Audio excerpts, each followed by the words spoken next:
On this channel, we've covered a few helmets ranging from a simple high-cut ACH to a more Gucci one from Sestan Bush, but there's been barely a nod to their lighter counterparts, the bump helmets. Are they still viable pieces of equipment? Let's find out. But before we begin, as always, make sure to like and subscribe to the channel.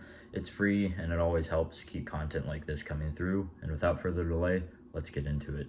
Today's star of the show is the OpsCore Fast Bump.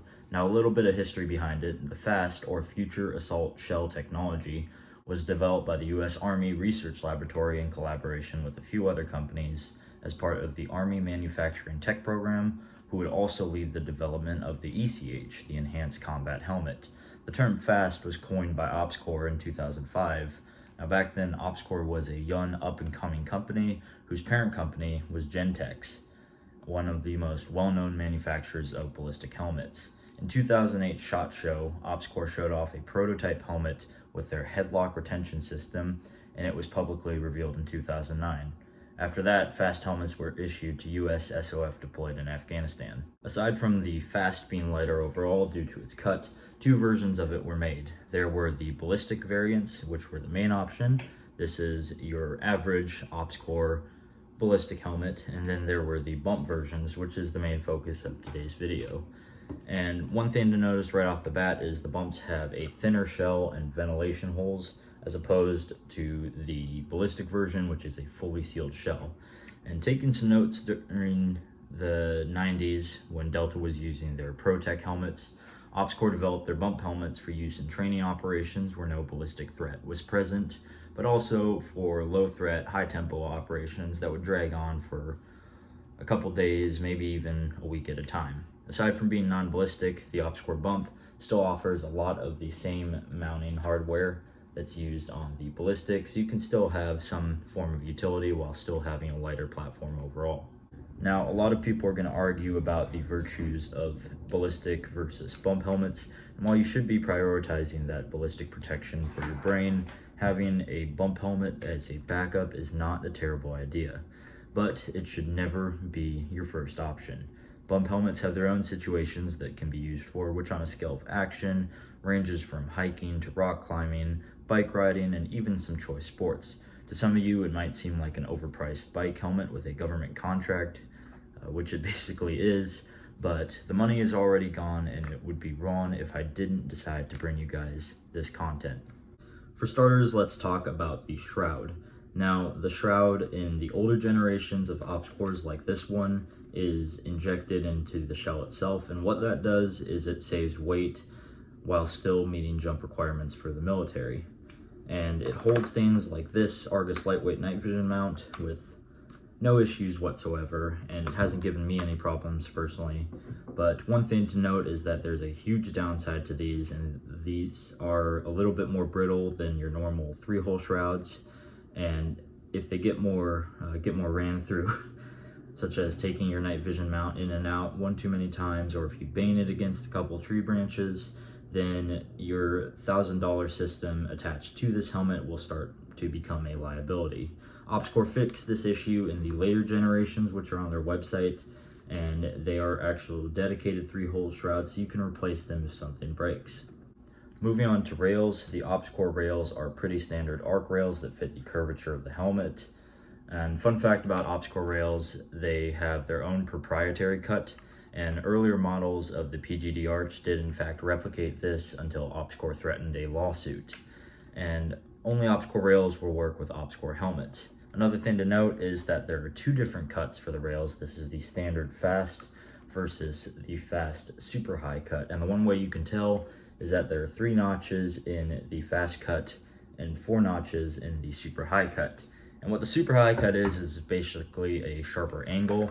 So if I put this on, this is just the fast cut, and model this for you guys, I'm sure you all love to see it.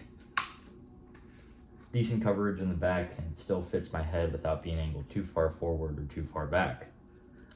If I put the super high cut helmet on, and I said I was saving this for another video, I just can't help it, you'll find that it comes down just a little bit more in the back, but it still has perfect coverage and doesn't compromise how the shell fits my head. I personally don't have an issue with either cuts fitting my helmet, but you gotta think everyone's head geometry is just a little bit different. So some of you might be better off with a fast cut, and others, like tall head gain, might be more well off with the super high cut.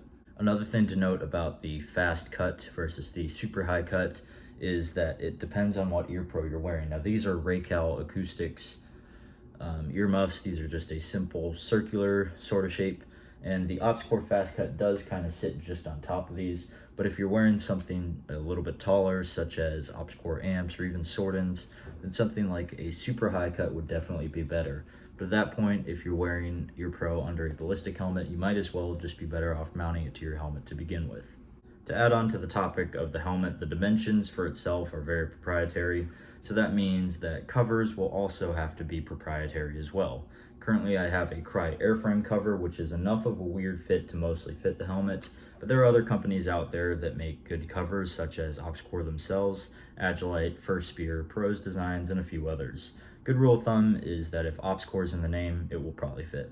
At the back, we have OpsCore's signature counterweight, which is just a simple nylon pouch that holds weights in it, and it's secured to the helmet via screws.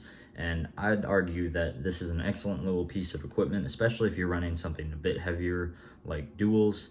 And another great thing about this is that these counterweights, you can also route a cable connecting your Peltor earmuffs or your OpsCore amps through it, and it just holds it in place like so. And even though it does add a little bit of weight to what's supposed to be a lighter system, it's a good option regardless, because your binos especially are going to be super heavy, and it won't do to have it just bouncing up and down on your head like so. And I know that in the Army, there's probably some crusty old CSM that will tell you to tighten down your chin strap. That's all you need, but I know deep down that he's just hiding a bunch of herniated disc from doing the same. Another something that OpsCore does well is called the dial liner. Now this is a lining within your helmet that's just a little more rigid than your average BOA chin strap from Team Wendy.